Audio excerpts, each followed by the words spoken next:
इस वीडियो में हम आईपीसी की धारा 504 के बारे में पढ़ेंगे।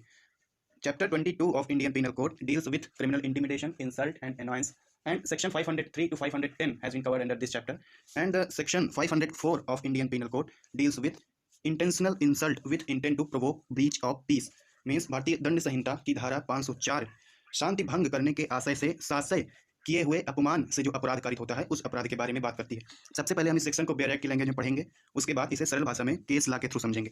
चलिए स्टार्ट करते हैं। According to section 504, whoever intentionally insults and thereby gives provocation to any person intending or knowing it to be likely that such provocation will cause him to break the public peace or to commit any other offence shall be punished with imprisonment of either description for a term which may extend to 2 years or with fine or with both।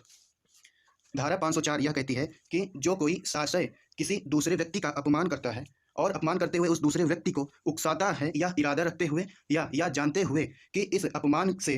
ये जो उकसावा दिया जा रहा है उस व्यक्ति को इस तरह अपमानित कर उकसाने से वह व्यक्ति शांति भंग कर सकता है या कोई अन्य अपराध कारित कर सकता है, तो जो व्यक्ति किसी दूसरे व्यक्ति को इस तरह अपमानित करके उकसा रहा है उसे धारा 504 के अंतर्गत दंडित किया जाएगा किसी भी भांति, दोनों में से किसी भी भांति के कारावास से, चाहे सिंपल इंप्रिजनमेंट से चाहे रिगरस इंप्रिजनमेंट से, फॉर ए टर्म विच में एक्सटेंड टू 2 years और विथ फाइन और विथ बोथ।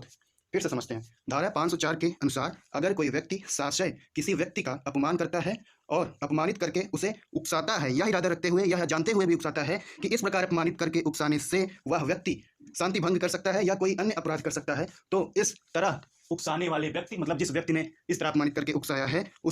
उसके लिए धारा 504 में ही दंड का प्राविधान है और उसे दंडित किया जाएगा दोनों में से किसी भी भांति के कारावास से, चाहे सिंपल इंप्रिजनमेंट से चाहे रिगरस इंप्रिजनमेंट से, जिस कारावास को 2 साल तक बढ़ाया जा सकता है या जुर्माने से दंडित किया जा सकता है या दोनों से।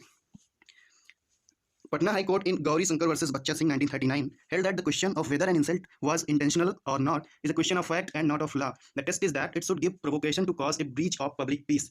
गौरी शंकर बनाम बच्चा सिंह 1939 के केस में पटना हाई कोर्ट ने कहा कि यह प्रश्न की जो इंसल्ट है, जो अपमान है, वह इंटेंशनल था यानी आशय के साथ किया गया था, साशय अपमान किया गया था या नहीं किया गया था, यह क्वेश्चन ऑफ फैक्ट है, क्वेश्चन ऑफ लॉ नहीं है। टेस्ट केवल यही है कि जो अपमान हुआ उस अपमान के कारण, उस अपमान से व्यक्ति प्रभावित हुआ, उस अपमान ने उस व्यक्ति को उकसाया और उकसाने के कारण उसने शांति भंग की या नहीं, मैटर ये करता है। मतलब कोर्ट ने कहा कि टेस्ट केवल इतना है कि क्या उस इंसल्ट के कारण व्यक्ति प्रोवोक हुआ और क्या उस प्रोवोकेशन के कारण breach of public piece commit हुई या कोई अदर ऑफेंस कमिट हुआ, ये मैटर करता है। अगर किसी ने किसी दूसरे व्यक्ति की इंसल्ट की और उस इंसल्ट के कारण उस व्यक्ति ने शांति भंग कर दी या कोई अन्य अपराध कर दिया, तो इस प्रकार की इंसल्ट धारा 504 के अंतर्गत एक ऑफेंस है और वो पनिशबल है फॉर